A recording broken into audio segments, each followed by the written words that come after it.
FORA.tv. The world is thinking. My editor had asked me to do a chapter about the history of food media, and I ended up spending some time at the Food Network and also watching the Food Network with some people who were porn professionals, because the driving idea in the chapter ended up being something called gastroporn. So here's just a little bit. I promise I won't go on too long at all. It was time for Rachael Ray, who has shows in both daytime and primetime Food Network slots, a multi-million-dollar book deal, the covers of People magazine and the National Enquirer, and a paradigm evident to all. She's the girl next door, cooking show hostess Sarah Moulton explained to me. She's the girl next door, Bob Tushman had said. Bob Tushman is the vice president in charge of production at the Food Network. Near the beginning of her amazing career, Ms. Ray pleasantly surprised her fans with a series of images published by the laddie magazine FHM.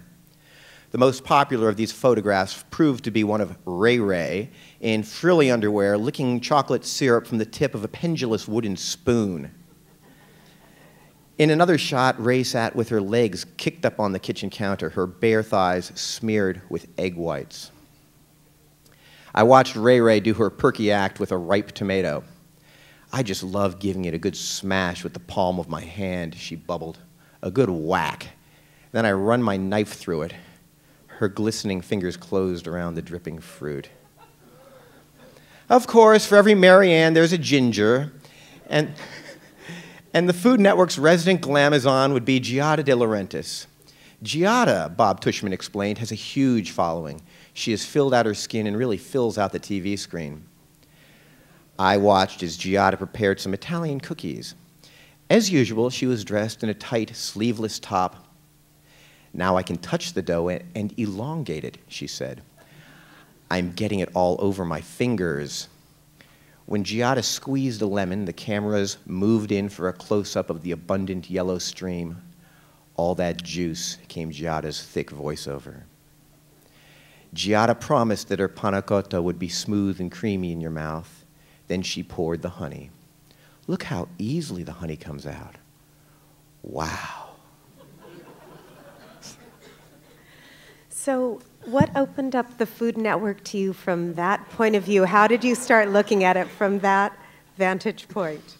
Well, you know, I had seen the term gastroporn bandied about in a lot of these strange Food Network, not Food Network, food listservs and academic listservs that I troll in my free time. And so I thought, well, gastroporn, why not use that as a way to enter this? And I thought, maybe Kaufman, you're being just a little bit weird here. I got there, and I started asking around the camera operators, the assistant directors, the interns, and they were all like, oh, yeah, it's food porn. Absolutely. And in fact, that's how they look at it. Now, what does that mean?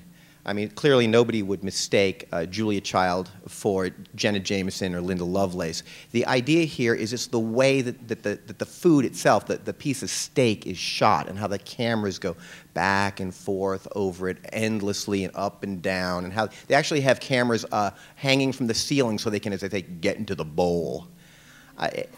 And they're always, they're always talking about the money shot. It's really, it's amazing.